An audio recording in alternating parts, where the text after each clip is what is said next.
So are prices going to keep coming down in 2026? Well, today we're going to jump into it and we're going to look at all the details. So last year, 2025 to 2026, we saw a 6% decline in home prices for the North Texas metro area. That is a steep discount, and it is because of all the excess inventory that has been accumulating over the last 2 to 3 years. It came to a fever pitch last year. But that's not the news all across the nation. In fact, if you go look at some of the national news portals, Zillow, Redfin, the Federal Housing Finance Agency, they all showed that nationally there's been a 1% increase in home prices across the nation. That doesn't tell the whole story. Areas like Florida, Texas, Austin, Texas, Dallas, Fort Worth, those areas saw a lot of accumulated inventory that caused prices to actually drop. Now, you may be wondering, why is that not the case in some specific pockets, some specific markets? Toller, some areas of Granbury maybe not have seen such a significant drop in prices. Some areas have. Well, a part of the issue is that, number one, people have low interest rates and they were unwilling to put their home on the market and then go and get a 6 or a 7% interest rate. And so the market, though the interest rates were kind of cooling everything, there continued to be a lag in inventory where a lot of sellers simply were not selling, and therefore there was a limited number of homes. And that caused to have a low supply and a low demand. And so there was a bit of balance there. So that was point number one, is the lower interest rates. The reason why it feels like prices should be falling is because the higher interest rates, the higher property taxes, and the higher homeowners insurance together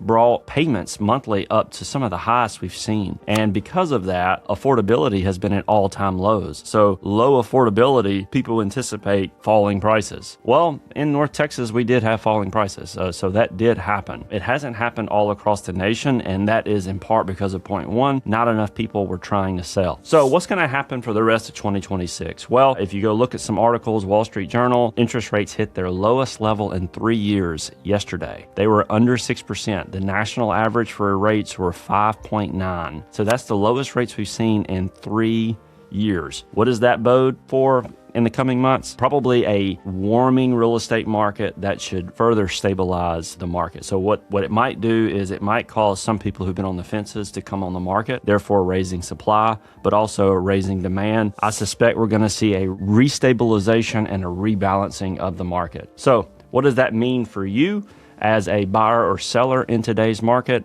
Basically, it means sellers are not desperate, buyers are not desperate. Sellers are cautious and willing to wait. Buyers are cautious and willing to wait for the best deal. There's really going to have to be a fair amount of negotiation on both sides in order to make a deal. So sellers have to really want to sell, buyers have to really want to buy. All of this kicking the tires and testing the market, it's not really going to work. You coming in and trying to underbid a home significantly, it's not going to work in most cases. You're probably going to be wasting time. So it needs to be realistic people, buyers and sellers on both sides willing to negotiate and give and take some, because it is going to be a balanced market going into 2026. So if you are interested in taking a look at buying a home in 2026 or selling a home and you want to find out what the next steps are, maybe you have a home for sale and you don't know what being negotiable really looks like, and you want to get an idea of where is a realistic landing place for me. Like if we put the home on the market, we put it up for X amount, what's the chances that we get a decent offer, and where does that offer end up after negotiations and after all fees? Well, we'll be happy to put together something for you, answer any questions you have. Maybe you're a buyer and you're wondering, look, there's this house that's listed for this.